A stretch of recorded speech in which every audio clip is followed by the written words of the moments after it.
जय भारत। नमस्कार। मैं चंद्रदेव पांडे। कोऑर्डिनेशन कंपाउंड्स का थर्ड लेक्चर, जो बहुत ही इंपॉर्टेंट लेक्चर है, जिस पर थियरीज के बारे में बताया गया है। तो आइए थियरीज के बारे में हम जानते हैं कि ये थियरीज कैसे काम करती हैं और थियरीज क्यों आई, what is the reason behind of the theories. तो इसमें आपकी है bondings in coordination compound. Coordination compound में बॉन्डिंग क्यों हुई, तो बॉन्डिंग क्यों होती है, तो उसके रीजंस हैं, उसका कुछ कारण है। पहला कारण है कॉम्प्लेक्स प्रॉपर्टी, कि हमारा जो 3D सीरीज है ये कॉम्प्लेक्स का फॉर्मेशन करता है, कॉम्प्लेक्स फॉर्मेशन करेगा, और जो कॉम्प्लेक्स होंगे वो हमारे कोऑर्डिनेट कॉम्प्लेक्स होंगे, और कोऑर्डिनेट कॉम्प्लेक्स जो होते हैं वो स्टेबल होते हैं। तो इसलिए स्टेबल कॉम्प्लेक्स का फॉर्मेशन होता है, इसलिए बॉन्डिंग होती है। पहली बात। दूसरी बात समझिए, दूसरी बात मैग्नेटिक प्रॉपर्टी। इनके अंदर कुछ अनपेयर्ड इलेक्ट्रॉन्स होंगे, तो अनपेयर्ड इलेक्ट्रॉन्स की वजह से मैग्नेटिक प्रॉपर्टी होगी, और मैग्नेटिक प्रॉपर्टी होने की वजह से यह जो है ESR एक्टिव होंगे, ESR एक्टिव होंगे। एक नया वर्ड आप सुन रहे होंगे, electron spin resonance spectroscopy. Electron spin resonance spectroscopy ऐसे कॉम्प्लेक्सेस जिन कॉम्प्लेक्स के अंदर अनपेयर्ड इलेक्ट्रॉन पाए जाएंगे, वो मैग्नेटिक प्रॉपर्टी भी शो करेंगे, वो कलर भी शो करेंगे, और वो ESR एक्टिव भी होंगे। तीन प्रॉपर्टी एक साथ पढ़ लीजिए। स्पेक्ट्रल लाइन जहां तक बात करते हैं, तो ESR अगर एक्टिव है तो उनके कुछ स्पेक्ट्रल लाइन होंगे, अगर ESR एक्टिव नहीं है तो उनमें DD ट्रांजिशन होगा, और DD ट्रांजिशन की वजह से उनमें क्या पाया जाएगा, कलर पाया जाएगा। जैसे KMnO4 में कलर जो आ रहा था वो LMCT की वजह से आ रहा था, LMCT की वजह से आ रहा था। Lead to metal charge transfer spectra की वजह से कलर आ रहा था। तो कलर के कई पॉसिबिलिटीज हैं, हम इनको एक अलग क्लास से पढ़ेंगे। वैसे यहां पर आप ताल ठोक के समझिए कि जो थियरीज आई उनके कुछ कारण थे, complex property, magnetic property, colour, spectral, और लास्ट प्रॉपर्टी थी स्टेबिलिटी ऑफ रिएक्शंस, कि हमारे कॉम्प्लेक्सेज स्टेबल होंगे कि नहीं होंगे, और वो रिएक्शंस देंगे तो कैसे देंगे। तो इनर और outer, inner sphere mechanism, outer sphere mechanism. तो ये दो टाइप के रिएक्शंस देते हैं। स्टेप वाइज स्टेबिलिटी भी होती है, स्टेप वाइज स्टेबिलिटी। तो ये सब कुछ कारण थे जिनकी वजह से कोऑर्डिनेशन केमिस्ट्री में कॉम्प्लेक्स फॉर्मेशन हुआ, स्टेबिलिटी गेन करने के लिए। एक वर्ड समझ लीजिए, स्टेबिलिटी गेन करने के लिए।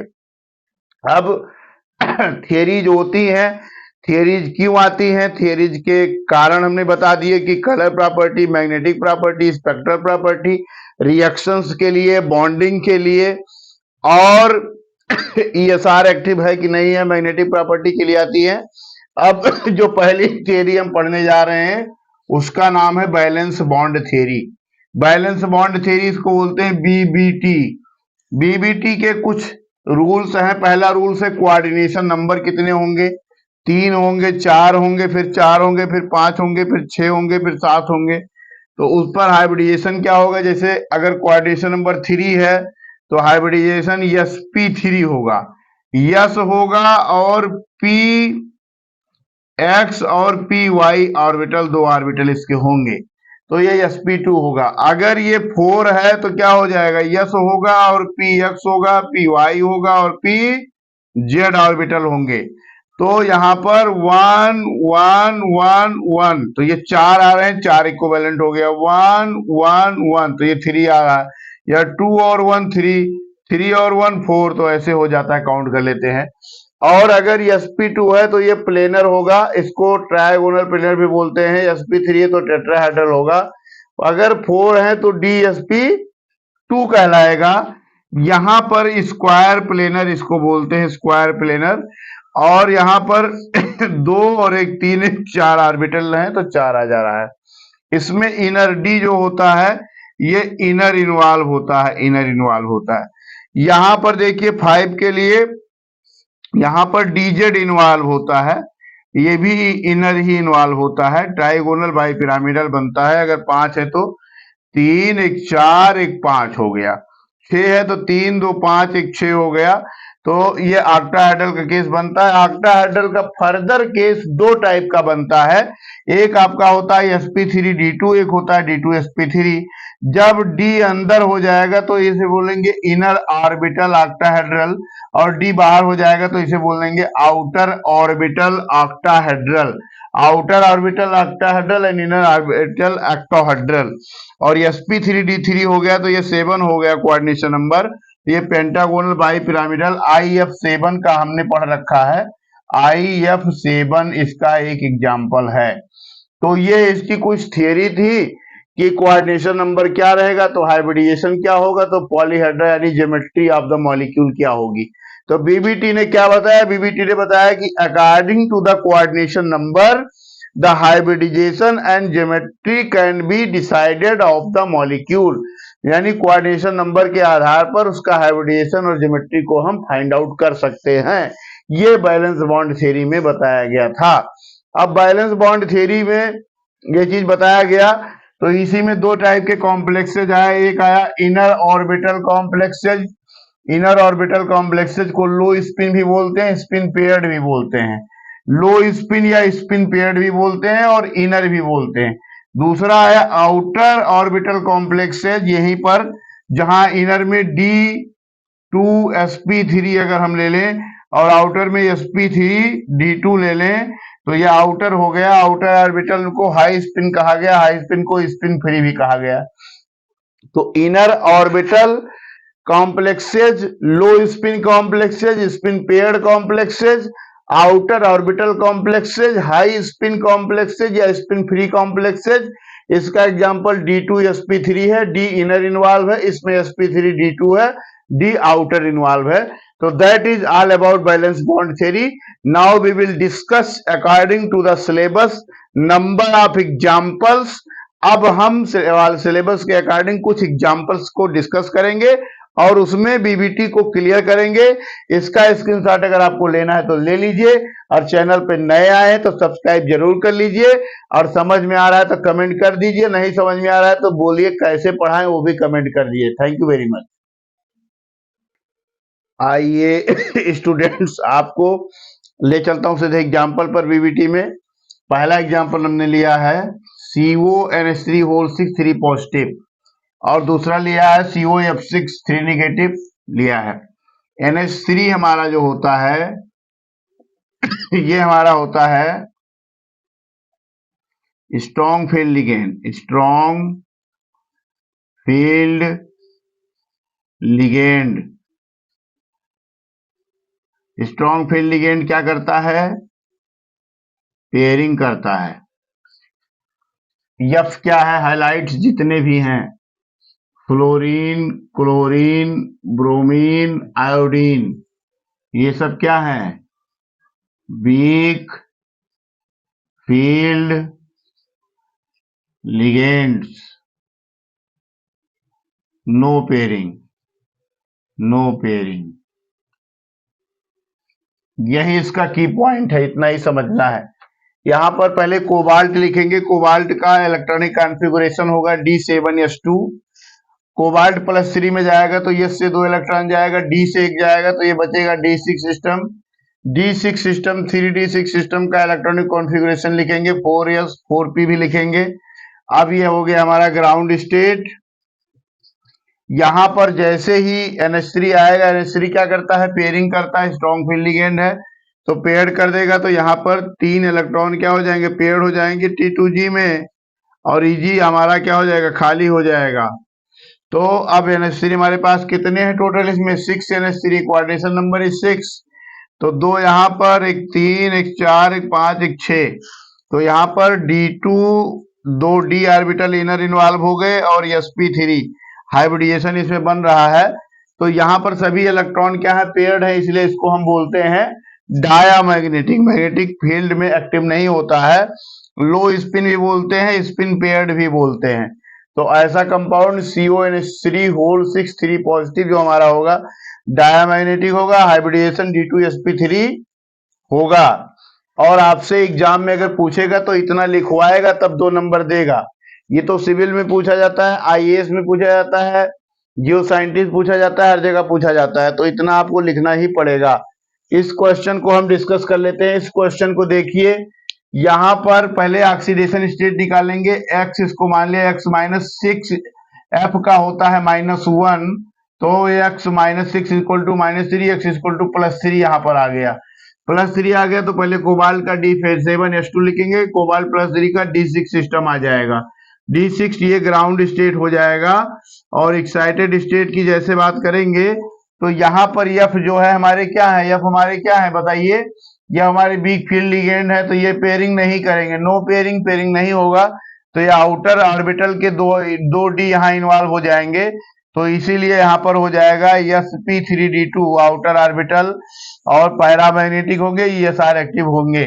अब कितने अनपेयर्ड इलेक्ट्रॉन है, 1 2 3 4, n इक्वल टू है 4, तो यहाँ पर म्यू इक्वल टू क्या हो जाएगा, √n+2 बताया था मैंने लास्ट लेक्चर में, ये बोर मैग्नेटॉन हो जाएगा। तो म्यू इक्वल टू √n, ये हो जाएगा 4 4 + 2, तो ये हो जाएगा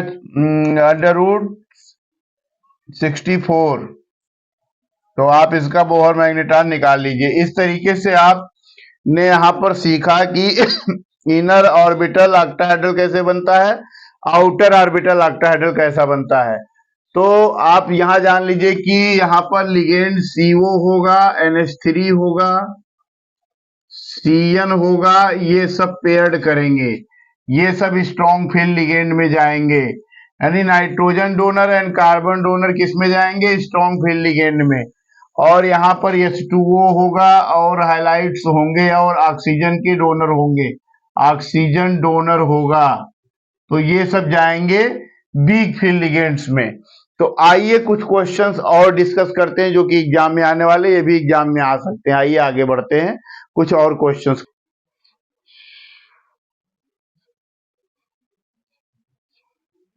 एक हमने और एग्जांपल लिया है NiCO4, इसमें D8H2 होगा, तो D8H2 हमने यहाँ पर बना लिया है। D में कितने ऑर्बिटल हैं, 5 ऑर्बिटल हैं, तो 1 2 3 4 5 6 7 8 हो गया। और यस में 2 इलेक्ट्रॉन हैं और P आपका यहाँ पर वैकेंट है, P आपका वैकेंट है, तो ये हो गया इसका ग्राउंड स्टेट। यहाँ पर CO हमारा न्यूट्रल है, CO न्यूट्रल है, इसलिए इसका ऑक्सीडेशन स्टेट 0 हो जाएगा। तो oxidation state of nickel equal to 0। ये कार्बोनाइल है, कार्बोनाइल 0 ऑक्सीडेशन स्टेट में एग्जिस्ट करता है। अब यहाँ पर देखिए एक्साइटेड स्टेट में क्या होगा, एक्साइटेड स्टेट में क्या होगा भाई, यहाँ पर जो हमारा इलेक्ट्रॉन है, यहाँ तक तो ऐसे ही था, अब एक इलेक्ट्रॉन ये पेयर्ड हो जाएगा, यहाँ पर एक यहाँ पर पेयर्ड हो जाएगा, एक यहाँ पर पेयर्ड होगा। हेलो स्टूडेंट्स, बीबीटी के कुछ और इंपॉर्टेंट एग्जांपल करते हैं जो कि एग्जाम में एज जाने वाले हैं। इसमें NiCO4 है जिसमें CO न्यूट्रल होता है, ऑक्सीडेशन स्टेट निकल की क्या हो जाएगी, 0 हो जाएगी। इसका ग्राउंड स्टेट में D8H2 होगा ग्राउंड स्टेट में ये कॉन्फ़िगरेशन हो जाएगा, ये होगा D, ये S, ये P हो जाएगा, ये हो जाएगा D, ये S, ये P हो जाएगा। यहाँ पर पेयरिंग हो जाएगी, पेयरिंग हो जाने के बाद में ये बनेगा sp3 और sp3, तो ये आपका हो जाएगा डायामैग्नेटिक, क्योंकि CO आपका जो होता है ये पेयरिंग करता है और CO स्ट्रॉन्ग फील्ड लिगेंड है, CO स्ट्रॉन्ग फील्ड लिगेंड है, स्ट्रॉन्ग फील्ड लिगेंड है। तो ये आपका हाई स्पिन की जगह पर क्या बनाएगा, लो स्पिन कॉम्प्लेक्स बनाएगा, लो स्पिन कॉम्प्लेक्स बना देगा। टेट्राहेड्रल स्ट्रक्चर इस तरीके से बन जाएगा। NiCl4 2 नेगेटिव देखते हैं, ऑक्सीडेशन स्टेट x-1 इसका होता है, x-4 = -2, x equal to +2, nickel का D8S2 होता है, निकेल +2 का D8S0 हो जाएगा, ये ग्राउंड स्टेट है हमारा। इसके बाद में एक्साइटेड स्टेट अगर करें तो भी क्या होगा, Cl हमारा क्या है, high spin big field ligand है, बिग फील्ड लिगेंड है। अभी हमने बता दिया, पॉज करके देख लीजिए। Carbon donor, oxygen donor, carbon और नाइट्रोजन डोनर स्ट्रॉन्ग फील्ड होते हैं, हाइलाइट डोनर और ऑक्सीजन डोनर वीक फील्ड होते हैं। तो ये हमारा हाइलाइट डोनर है, क्या हो जाएगा, वीक फील्ड लिगेंड। तो ये बनाएगा sp3, तो इसका high spin complex spin free हो जाएगा, टेट्राहेड्रल कॉम्प्लेक्सेस बनेगा। और NiCl4 2 निगेटिव पूछा गया है। NiCN4 2 निगेटिव, यहाँ पर देखिए ऑक्सीडेशन स्टेट निकल के +2 आ रही है, तो यहाँ ऐसे +2 लिख देंगे, यहाँ पर भी ऐसे +2 लिख देंगे।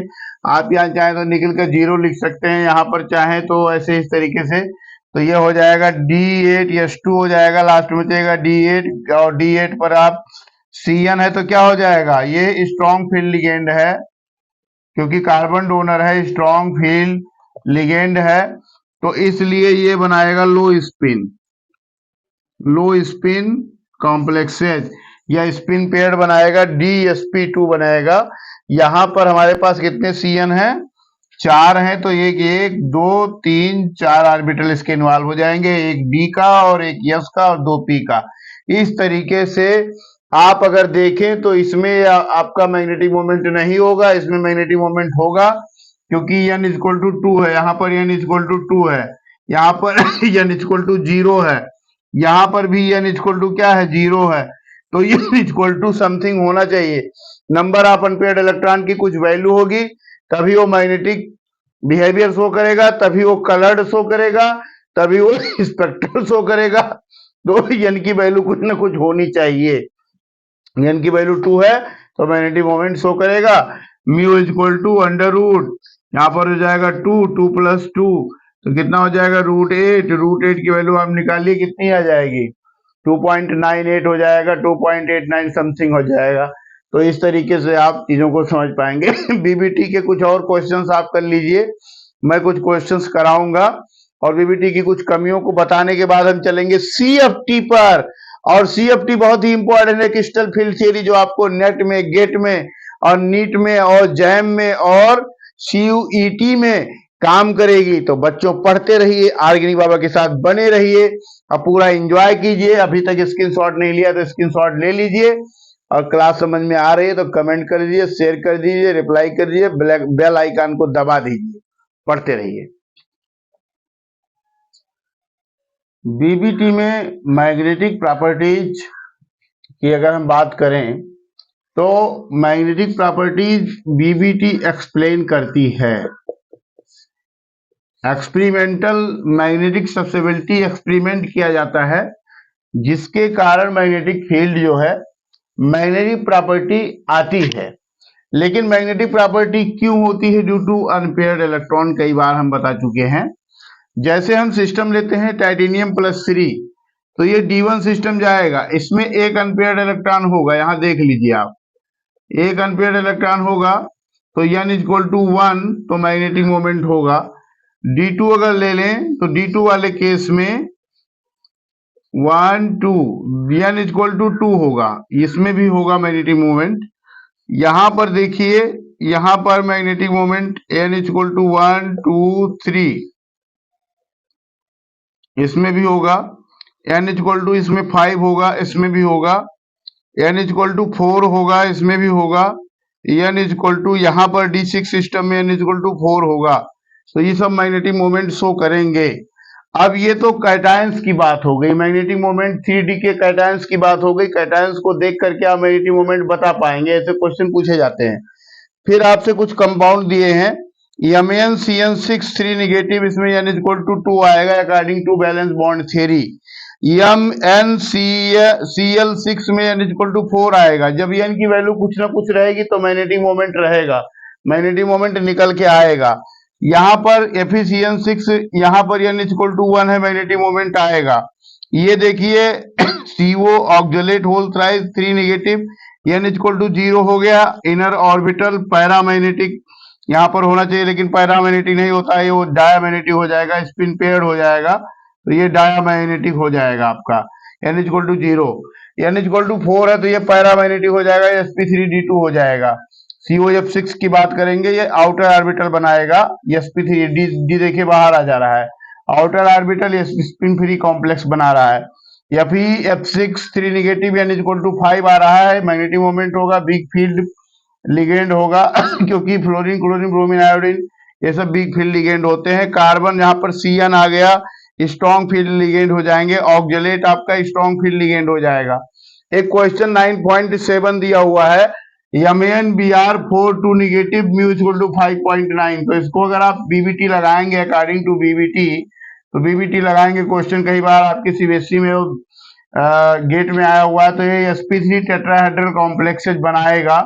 और यहाँ पर x -4 equal to -2x equal to +2, तो Mn+2 में जाएगा, और Mn+2 में जाएगा तो इसकी n इक्वल टू 5 होगी, तो यहाँ पर लगाएंगे n इक्वल टू 5, तो √5 5 + 2, तो ये हो जाएगा √35, √35 इक्वल टू कितना हो जाएगा 5.6। टेट्राहेड्रल कॉम्प्लेक्स बनाएगा। लेकिन बीबीटी बहुत कारगर नहीं सिद्ध हुई, बीबीटी में बहुत सारी कमियां थी। वो कौन सी कमियां थी स्टूडेंट्स, आइए समझते हैं। पहली कमी थी कि बहुत सारे एजम्पशंस इसमें दिए गए थे, तो इस थ्योरी की कुछ कमियां थी जिससे थ्योरी फेल हो गई। तो बहुत सारे इसमें बहुत सारी बातें बताई गई थी, जो बहुत सारी बातें सही नहीं निकली। मैग्नेटिक डाटा जो इसका क्लियर नहीं था, मतलब किसी का कैलकुलेटेड अलग आ रहा था, ऑब्जर्व्ड अलग आ रहा था। कलर जो इसमें था कॉम्प्लेक्स का, वो सही से नहीं बता पाया। थर्मोडायनेमिक और kinetic stability of the complex can not be explain BBT. Thermodynamic kinetic stability नहीं बता पाई कि कॉम्प्लेक्स कब स्टेबल होगा कब नहीं होगा। ये भी नहीं बता पाई कि टेट्राहेड्रल स्क्वायर पेयर कॉम्प्लेक्सेज में कैसे अंतर किया जाएगा। और वीक फील्ड और स्ट्रॉन्ग फील्ड लिगेंड्स के बारे में ज्यादा कुछ डिस्कशन बीबीटी नहीं बता पाई। और स्पेक्ट्रा भी नहीं बता पाई कि स्पेक्ट्रम कैसा होगा, डीडी स्पेक्ट्रम होगा, ट्रांजिशंस कैसे होंगे। तो ऐसे बहुत सारे चीजें थी जिसको ये एक्सप्लेन नहीं कर पाई, इसलिए बीबीटी हो गई फेल। बीबीटी फेल हो गई तो आ गई सीएफटी, क्रिस्टल फील्ड थ्योरी। तो आइए बीबीटी के बाद में हम सीएफटी डिस्कस करते हैं, क्रिस्टल फील्ड थ्योरी के बारे में डिस्कशन करते हैं। और crystal field theory octahedral tetrahedral में हम डिस्कस करेंगे। ये है क्रिस्टल फील्ड थ्योरी, जो मोस्ट अवेटेड और बहुत ही इंटरेस्टिंग है। तो थोड़ा ताल ठोक के आ जाइए, क्रिस्टल फील्ड थ्योरी को पढ़ लेते हैं, मुस्कुरा के पढ़िए। और सब्सक्राइब नहीं किया तो सब्सक्राइब कर दीजिए। मैं चंद्रदेव पांडे आपको क्रिस्टल फील्ड थ्योरी बताने जा रहा हूँ। यच बेंथे ने दिया था। इसमें क्या बात इन्होंने बोला, लिगेंड्स आर पॉइंट चार्जेस, मतलब लिगेंड्स पॉइंट चार्ज की तरह बिहेव करते हैं। जैसे ये मेटल है और यहाँ लिगेंड्स हैं, हमारे 6 लिगेंड्स हैं, तो ये लिगेंड्स मेटल को क्या कर रहे हैं, इलेक्ट्रॉन दे रहे हैं। तो लिगेंड डोनेटिंग की तरह काम करते हैं। ये ऑक्टाहेड्रल का केस हमने लिया है, तो यहाँ पर लिगेंड्स पॉइंट चार्जर की तरह बिहेव करते हैं, ये ऑक्टाहेड्रल का केस है। और डी ऑर्बिटल्स के पास कुछ इलेक्ट्रॉन्स पहले से होते हैं, और लिगेंड्स के पास इलेक्ट्रॉन्स होते हैं, चाहे वो न्यूट्रल हो चाहे वो निगेटिव हो, तो एक दूसरे को रिपेल करते हैं, और रिपेल होने की वजह से डी ऑर्बिटल्स में स्प्लिटिंग होती है, डी ऑर्बिटल टूट जाते हैं। किन सेट में टूटते हैं, T2G सेट और EG सेट में टूट जाते हैं। ऑक्टाहेड्रल कॉम्प्लेक्स के लिए हमने यहाँ पर स्प्लिटिंग दिखाई, उससे पहले लिगेंड्स आप देख लीजिए। जैसे आपका डी ऑर्बिटल का शेप है DXY, यहाँ पर x यहाँ पर y, तो ये बिटवीन द एक्सिस है। और DYZ ये भी बिटवीन द एक्सिस है, ZX ये भी बिटवीन द एक्सिस है। तो 3 ऑर्बिटल आपके बिटवीन द एक्सिस है। बिटवीन द एक्सिस मतलब एक्सिस के बीच में है। और dx² - y² और dz² ये अलोंग द एक्सिस है। तो इनको जो बिटवीन द एक्सिस है, इनको T2G सेट भी बोलते हैं, और इनको बोलते हैं EG सेट। EG सेट इसको बोलते हैं। तो T2G सेट और EG सेट बोलते हैं। अब T2G सेट और EG सेट में स्प्लिटिंग किस तरीके से होती है, यहां पर आपका सिंपल डी ऑर्बिटल है, ये सिंपल डी ऑर्बिटल है। और सिंपल डी ऑर्बिटल यहां पर लिगेंड अप्रोच करना स्टार्ट कर रहे हैं। लिगेंड्स अप्रोचेज, लिगेंड्स अप्रोच करेंगे तो लिगेंड्स के पास कुछ इलेक्ट्रॉन पहले से हैं और मेटल के पास कुछ इलेक्ट्रॉन्स पहले से हैं, तो metal having electron density and ligands having electron density, तो ये इलेक्ट्रॉन डेंसिटी, इस इलेक्ट्रॉन डेंसिटी में रिपल्सन होगा जिसकी वजह से डी ऑर्बिटल्स की स्प्लिटिंग हो जाती है, डी ऑर्बिटल टूट जाते हैं, तो ये हमारा बन जाता है ईजी सेट और ये बन जाता है हमारा T2G सेट। तो यहाँ इसके बीच में एनर्जी का गैप हो जाता है और ये हमारा बैरी सेंटर है, ये हमारा बैरी सेंटर है। बैरी सेंटर से ये इतना जो है ये इतना स्टेबलाइज हो गया है, स्टेबल हो गया है, ये इतना डी स्टेबल हो गया है, डी स्टेबल हो गया है।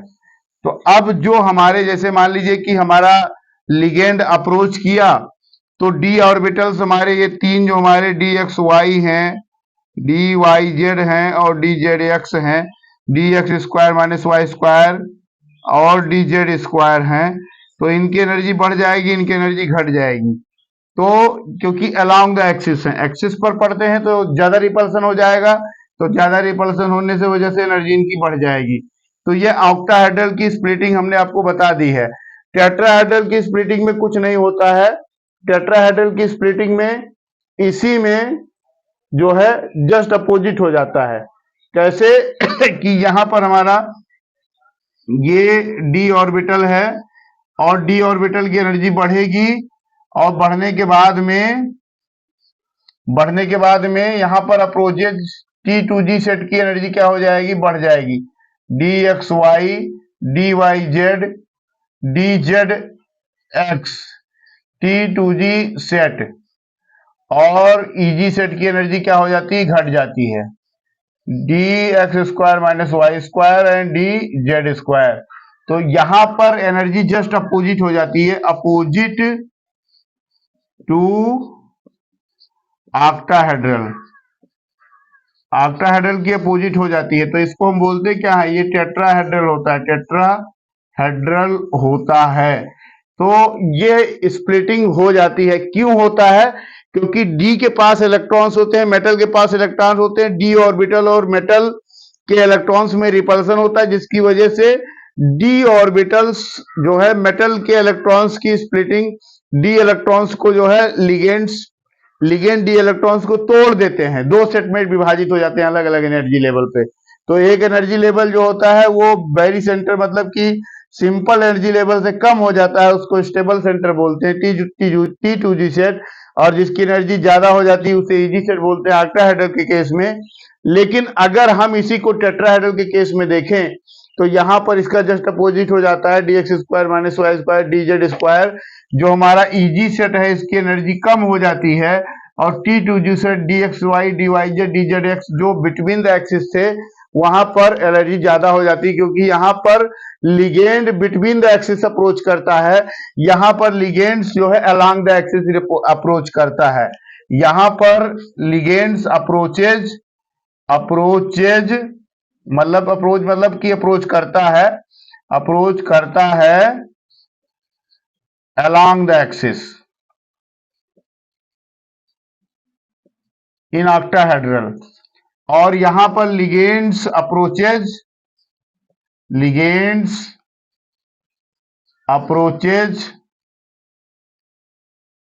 बिटवीन द एक्सिस, तो बिटवीन द एक्सिस के लिगेंड जो होंगे उनकी एनर्जी बढ़ जाएगी। अब एक स्पेक्ट्रोकेमिकल सीरीज है, इस सीरीज में कुछ बताया गया है, CnCO EnNH3 जहां पर नाइट्रोजन और कार्बन के डोनर होंगे, ये कार्बन के डोनर है, नाइट्रोजन के डोनर है, इथाइलिन डायमीन, ये सब स्ट्रॉन्ग फील्ड लिगेंड होते हैं, और water OH fluorine SCN BRI ये होते हैं वीक फील्ड लिगेंड। तो ये सीरीज आपको याद कर लेनी है और इसी के बेसिस पर आप crystal field stabilisation energy calculate करेंगे। तो आइए सीखते हैं क्रिस्टल फील्ड स्टेबलाइजेशन एनर्जी का कैलकुलेशन, टेट्राहेड्रल और ऑक्टाहेड्रल दोनों के ही केसेज में बहुत अच्छे तरीके से हम पढ़ेंगे। D1 केस देखें, D2 देखें, D3 देखें, तो इसमें कोई फर्क नहीं पड़ेगा। D4 में जब हम आएंगे, ऑक्टाहेड्रल की बात कर रहे हैं, D4 में आएंगे तो एक आपका लो स्पिन बनाएगा, एक आपका बनाएगा हाई स्पिन। तो D4 में 1 2 3 4 ये हाई स्पिन हो गया, 1 2 3 4 ये हो गया लो स्पिन। तो ये हो गया लो स्पिन, ये हो गया हाई स्पिन। हाई स्पिन लो स्पिन कब बनेगा? जब कार्बन और नाइट्रोजन के डोनर लिगेंड्स होंगे, डोनर लिगेंड्स होंगे। और जब हमारा ऑक्सीजन के और हैलाइड्स के डोनर लिगेंड्स होंगे तो हाई स्पिन बनेगा। D5 के केस में देखिए 1 2 3 4 5 ये बन रहा है, और लो स्पिन में देखिए तो 1 2 3 4 5 बन रहा है। D6 के केस में देखिए 1 2 3 4 5 6 बन रहा है, और यहां पर देखिए 1 2 3 4 5 6 बन रहा है। D7 के केस में देखिए 1 2 3 4 5 6 बन रहा है, और यहाँ पर 1 2 3 4 5 6 7 बन जा रहा है। D8 में देखिए, चेक करते हैं 1 2 3 4 5 6 7 8। D8 शो नहीं करता है। 1 2 3 4 5 6 7 8। तो D9 में भी कोई चेंज नहीं होगा, D10 में भी कोई चेंज नहीं होगा।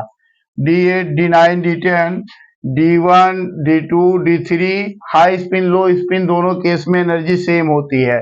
तो यहाँ लिख लीजिए D1 D2 D3 D8 D9 और D10 सिस्टम में high spin and low spin energy same होती है, कोई चेंज नहीं होता। तो किसमें चेंज होता है और क्यों चेंज होता है, इसको हम डिस्कस करेंगे। तो यहां पर देखिए, जब पेयरिंग एनर्जी ज्यादा लगेगी, इसके बीच में ये T2G सेट है, ये EG सेट है, ये T2G सेट है, ये EG सेट है। अब इसके बीच में एक एनर्जी गैप है जिसको बोलते हैं पेयरिंग एनर्जी। यहां पर जो एनर्जी लगी है इसको बोलते हैं पेयरिंग एनर्जी, पेयरिंग एनर्जी। तो पेयरिंग एनर्जी जब ज्यादा लगेगी तो हाई स्पिन बनाएगा। तो ये लाइन आप चाहें तो लिख लें, स्क्रीनशॉट ले लिया हो तो, कि if P is greater than 10 DQ, इसके बीच का जो डिफरेंस होता है 10 DQ के इक्विवेलेंट होता है। अगर पेयरिंग एनर्जी 10 DQ से ज्यादा है, 10 DQ से ज्यादा है तो भाई 10 DQ से ज्यादा है तो 10 DQ वाला बनेगा, तो बनेगा हाई स्पिन, हाई स्पिन। ये पूछा जाता है, if pairing energy less than 10 DQ, 10 DQ तो बनेगा लो स्पिन। और इसी 10 DQ को डेल्टा ऑक्टाहेड्रल भी बोलते हैं, इसी को बोलते हैं डेल्टा ऑक्टाहेड्रल। तो ये दो लाइन आप चाहें और नोट कर लें कि लो स्पिन हाई स्पिन का केस कब आएगा। तो पेयरिंग एनर्जी जब ज्यादा होगी तो हाई स्पिन बनाएगा, पेयरिंग एनर्जी कम लगेगी तो पेयर करके लो स्पिन बना देगा। तो ये दो चीज आपके NCERT में भी लिखा हुआ है। तो इतना चीज हमने आपको डिस्कस कर दिया, और कहाँ कितना एनर्जी है आपके लेवल पे एनर्जी कैलकुलेट करना नहीं बताया है, इसलिए एनर्जी कैलकुलेट करना हम नहीं बता रहे, आगे बढ़ते चीजों को बताते हैं। Let's discuss to the application of crystal field theory. Now we will discuss, क्या डिस्कस करेंगे हम यहाँ, डिस्कस करेंगे कि कब हमारा बिग फील्ड कॉम्प्लेक्स बनेगा, और बिग फील्ड कॉम्प्लेक्स होगा तो ये क्या बनाएगा, ये हाई स्पिन बनाएगा। और यहां पर जब पेयरिंग एनर्जी ज्यादा लगेगी, पेयरिंग एनर्जी ज्यादा लगेगी डेल्टा ऑक्टाहेड्रल से, मतलब कि ये जो सेट है इस सेट के बीच की जो एनर्जी है इसे डेल्टा ऑक्टाहेड्रल कहते हैं।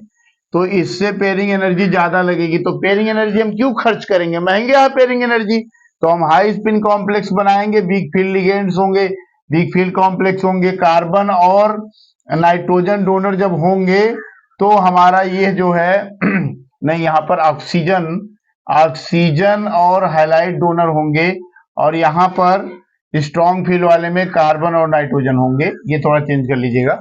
तो जब डेल्टा ऑक्टाहेड्रल ज्यादा लगेगा, पेयरिंग एनर्जी कम लगेगी, तो हमारा ये क्या हो जाएगा, पेयर्ड हो जाएगा।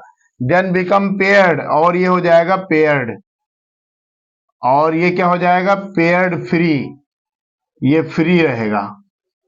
तो ये स्ट्रॉन्ग फील्ड कॉम्प्लेक्स बना जाएगा, कार्बन नाइट्रोजन डोनर्स होंगे। अब लिगेंड्स कौन कौन से होंगे, CO, CN, EN, NH3, EDTA, NCS, यहां तक अगर लिगेंड्स हैं मेटल के साथ तो वो जाएगा स्ट्रॉन्ग फील्ड कॉम्प्लेक्स के साथ। और fluoride, sulphide, chloride, SCN, Br, I negative, ये सारी चीजें हैं, और ये वाटर वाला है, ऑक्जेलेट है, तो ये जाएगा इसके साथ, ये लिगेंड्स होंगे। अब एक रिलेशन है डेल्टा टेट्राहेड्रल ऑक्टाहेड्रल, खूब पूछा जाता है। तो डेल्टा टेट्राहेड्रल इक्वल टू होता है डेल्टा, ये 4/9 डेल्टा ऑक्टाहेड्रल ये होता है। Delta tetrahedral equal to 4/9 octahedral, ये खूब पूछा जाता है, ये पूछ लेता है कंपटीशन में। तो that is all about of the crystal field theory. समझ में आया बच्चों? अगर आया तो ठीक, नहीं आया तो एक बार फिर से देखो, और कहीं दिक्कत है तो कमेंट करो। और अच्छे से पढ़ना है तो और अभी नेट वाली क्लास चलेगी, उसमें जाके पढ़ लेना। बाकी आपके एग्जाम में इतना सफिशिएंट है, स्क्रीनशॉट आप लेना चाहो ले लो। अब हम पढ़ेंगे कलर कॉम्प्लेक्सेज और कार्बोनिल, और ये चैप्टर फिनिश करने की तरफ चल रहे हैं। तो मेटल कार्बोनिल एक बहुत ही इंपॉर्टेंट पार्ट है। मेटल कार्बोनिल्स किसको कहते हैं कि जब मेटल के साथ में कार्बन मोनोऑक्साइड बॉन्ड बनाता है तो मेटल कार्बोनाइल कहते हैं। ये ऐसे नहीं बनाता, ये बॉन्ड ऐसे बनाता है, इस टाइप से बॉन्ड बनाता है, और इसका एक लोन पेयर इसको डोनेट होता है। अब यहाँ कार्बन के पास इलेक्ट्रॉन डेंसिटी बढ़ जाती है, इलेक्ट्रॉन डेंसिटी कार्बन के साथ बढ़ेगी तो वो मेटल को दे देगा वापस।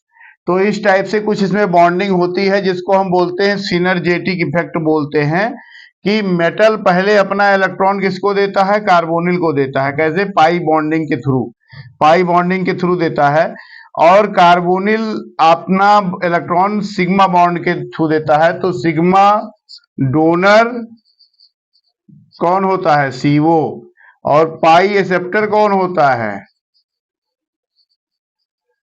ये भी CO होता है। तो CO दो काम करता है, सिग्मा डोनेशन, पाई एक्सेप्टेंस, दोनों एक साथ काम करता है। इस फिनोमेना को बोलते हैं सिनर्जेटिक इफेक्ट। लेकिन CO अपना पाई एक्सेप्टेंस कहां करता है, पाई स्टार में इलेक्ट्रॉन एक्सेप्ट करता है।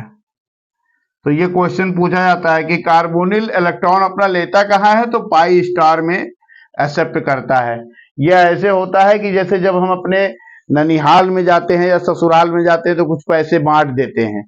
तो मेटल्स जो है अपना इलेक्ट्रॉन दे दिया, कार्बोनिल्स को दे दिया। मतलब कि जब ससुराल पहुंचे तो बहुत बच्चे घेर लिए, तो वहां सबको पैसे दे दिए। सुबह हुआ तो फिर वापस ले लिया पाई एक्सेप्टेंस के थ्रू, ऐसे वापस ले लिया, ऐसे वापस ले लिया। ये सभी वापस ले लेता है, सभी से जितने मेटल है ये सब कार्बोनिल से इलेक्ट्रॉन वापस ले लेते हैं। पहले तो कार्बोनिल को पहले तो कार्बोनिल इलेक्ट्रॉन इसको देता है, पहले तो कार्बोनिल इसको इलेक्ट्रॉन देता है, लेकिन बाद में कार्बोनिल इलेक्ट्रॉन अपना वापस ले लेता है, ऐसे वापस ले लेता है। कार्बोनिल पाई एक्सेप्टेंस कर लेता है, पाई स्टार में एक्सेप्टेंस कर लेता है, पाई एक्सेप्टेंस पाई स्टार में प्राप्त कर लेता है, पाई स्टार ऑर्बिटल में प्राप्त कर लेता है, प्राप्त कर लिया भाई। तो कार्बोनिल हमारे पास NiCO4 का स्ट्रक्चर टेट्राहेड्रल होता है, या फिर ये NiCO4 है, NiCO4 का स्ट्रक्चर टेट्राहेड्रल है, या फिर CO5 का स्ट्रक्चर जो हमारा है वो ट्राइगोनल बाइपिरामिडल है, और क्रोमियम CO6 का जो स्ट्रक्चर है वो ऑक्टाहेड्रल है। बना दिया है सिग्मा डोनर, पाई एक्सेप्टर, हर जगह कार्बोनिल सिग्मा से इलेक्ट्रॉन देता है, पाई से एक्सेप्ट कर लेता है। Mn2CO10, Mn2CO10 के केस में अगर देखा जाए तो एक मेटल मेटल बॉन्ड भी पाया जाता है, इसको बोलते हैं Mn bond, Mn bond, metal metal bond पाया जाता है। और ये सभी कार्बोनिल EAN रूल को फॉलो करते हैं। EAN रूल 18 इलेक्ट्रॉन रूल बोलते हैं, 18 इलेक्ट्रॉन रूल बोलते हैं। ये आपके सिलेबस में नहीं है, इसलिए डिस्कस नहीं कर रहा हूं। Fe3CO12 भी होता है, तो इसका भी स्ट्रक्चर एक बार देख लेते हैं। तो हमारी जो बैलेंस बॉन्ड थ्योरी थी, उसके बाद क्रिस्टल फील्ड थ्योरी थी। क्रिस्टल फील्ड थ्योरी को वैलेंट बॉन्डिंग को नहीं बता पाई थी, मैग्नेटिक प्रॉपर्टी को भी नहीं बता पाई थी। टेट्राहेड्रल, ऑक्टाहेड्रल, टेट्राहेड्रल और स्क्वायर पेरिलेल के बीच में भी डिफरेंस नहीं बता पाई थी। बहुत सारी चीजों की वजह से आई थी LFT। LFT आपके सिलेबस में नहीं है, इसको बोलते हैं लिगेंड फील्ड थियरी।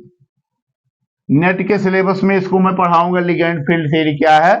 और EAN रूल भी नेट में मैं पढ़ाऊंगा। ये कार्बोनिल में आर्गेनोमेटेलिक में हम पढ़ते हैं, आर्गेनोमेटेलिक में हम पढ़ते हैं। आर्गेनोमेटेलिक बहुत अच्छा टॉपिक है, जो कि MSc और नेट का टॉपिक है, तो उसको आपको नहीं पढ़ना है। तो दैट इज सफिशिएंट। आपसे इतना ही पूछ सकता है कि what is metal carbonyls, draw the structure of CO6, draw the structure of Mn2CO10, draw the structure of CO2। इसको भी देख लीजिए, CO2 एक मेटल मेटल बॉन्ड है और ये ब्रिज पर लग गए हुए हैं, और ये टर्मिनल्स हैं। जो ये सिंगल लगे होते हैं इनको टर्मिनल्स बोलते हैं। ऐसे मेटल के साथ ऐसे लगा है तो इसे बोलते हैं टर्मिनल, टर्मिनल इसको बोलते हैं, ये जान लो टर्म। अगर ये एक मेटल इधर है, एक मेटल इधर है, कार्बोनिल बीच में ऐसे लगा है, तो इसे बोलते हैं डबली ब्रिज, डबली ब्रिज।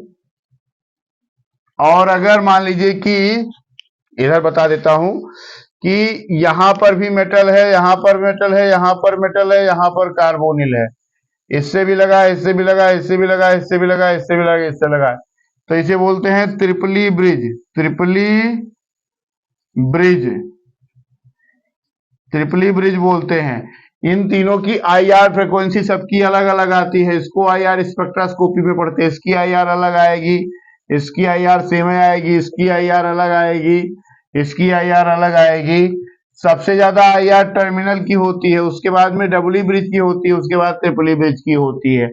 तो ये सब चीजें बहुत हाई लेवल की चीजें हैं, जो नेक्स्ट क्लास में मतलब कि जो वेट करोगे तो आपको नेट में या गेट में मैं पढ़ाऊंगा। और यहाँ पर आपसे जो क्वेश्चन पूछा जा सकता है, क्वेश्चन पूछ सकता है कि कहां पर इलेक्ट्रॉन एक्सेप्ट करता है, तो कार्बोनिल पाई स्टार ऑर्बिटल में इलेक्ट्रॉन मेटल से एक्सेप्ट करता है। इस सिनर्जेटिक इफेक्ट क्या है ये पूछ सकता है, तो ये वाला आपको स्ट्रक्चर बनाना पड़ेगा, या इसमें से किसी का स्ट्रक्चर आपसे पूछ सकता है। तो that is all about metal carbonyls, crystal field theory, BBT। Chill, enjoy, और जाइए थोड़ा सा एंजॉय कीजिए। और अभी थोड़ा सा इसमें बचा हुआ है, बस एक छोटा सा टॉपिक है, कलर कैसे आता है उसको बता दें, बस आपको छोड़ देते हैं। थैंक यू वेरी मच, बने रहिए 5 मिनट और। तो बहुत इंटरेस्टिंग टॉपिक है, colour of the coordination compounds. Coordination compounds के कलर को कैसे आप पहचानेंगे, इसको आप देखेंगे तो यहां पर आपको दो चीजें दिखाई देंगी कि कलर में देखिए, हमने यहाँ पर एक बना रखा है, यहाँ पर पहले रेड बना रखा है, और तो मेरे पास ज्यादा कुछ है नहीं, तो ब्लू के लिए मैं यहाँ पर ब्लू कलर कर लेता हूँ। और ये ब्लू कलर हो गया, ये वॉयलेट हो गया, वॉयलेट हो गया, ये ब्लू हो गया, ये ब्लू हो गया, इसको वॉयलेट को ऐसे कर देता हूं। तो ये कलर है आपके ROYGBIB, है ना। बिब ज्योर भी इसको बोलते हैं, बिब ज्योर, बिब बिब ज्योर, GYOR, बिब ज्योर भी बोलते हैं। ये कलर होते हैं 1 2 3 4 5 6 7 कलर हैं। तो यहां पर जो हमने कलर की बात की है, कुछ कॉम्प्लेक्सेस दिए हैं। ये कोबाल्ट का कॉम्प्लेक्स है, ये कोबाल्ट का है, ये कोबाल्ट, सब कोबाल्ट के कॉम्प्लेक्स हैं। ये नैनोमीटर एब्जॉर्प्शन इनका है, इतने नैनोमीटर पर एब्जॉर्ब हो रहे हैं। तो कलर क्या देंगे, पहली बात तो आपको ये पता होना चाहिए कि कलर आता कैसे है। तो जैसे TiH2O होल 6 3 पॉजिटिव हमने लिया है तो ये D1 सिस्टम गया, तो T2G1 Eg0 जाएगा। अब इसमें अगर हम एनर्जी देंगे लाइट से या ऐसे, तो ये इलेक्ट्रॉन Eg में सेल में चला जाएगा, तो एक्साइटेशन हो जाएगा। यहाँ पर T2G सेट में इलेक्ट्रॉन है, यहाँ Eg में चला गया, एनर्जी दिया गया है, तो इलेक्ट्रॉन का ट्रांजिशन होता है तभी कलर आता है। तो इलेक्ट्रॉन ट्रांजिशन से कलर आता है। ये क्वेश्चन आपसे पूछ सकता है, पिछली बार सीबीएसई में पूछा गया था। सीबीएसई में पूछा गया था कि कलर क्यों आता है, तो इलेक्ट्रॉन के ट्रांजिशन के थ्रू कलर आता है। अब मान लीजिए कि एब्जॉर्ब किया है रेड एब्जॉर्ब कर रहा है 650 नैनोमीटर पर, तो कलर कैसा आएगा, तो कलर ग्रीन आएगा, कलर ग्रीन आएगा।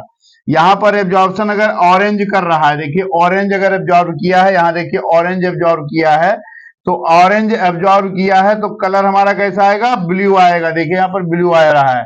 अगर एब्जॉर्ब रेड कर रहा है तो रेड अगर एब्जॉर्ब कर रहा है तो कैसा आएगा, ग्रीन आएगा, ये हमने पहले ही बता दिया।